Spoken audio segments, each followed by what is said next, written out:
For the first time in our history, the stability of nature can no longer be taken for granted.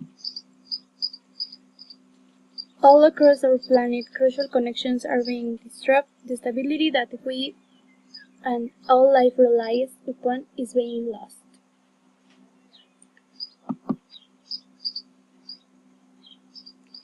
What we do in the next 20 years will determine the future for all life on Earth.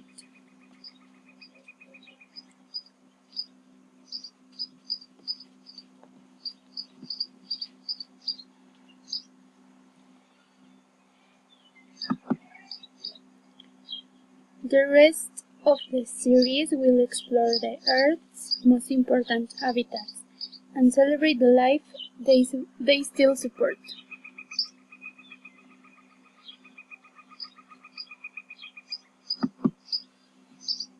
We will reveal that must be preserved if we are to ensure a future where humans and nature can thrive.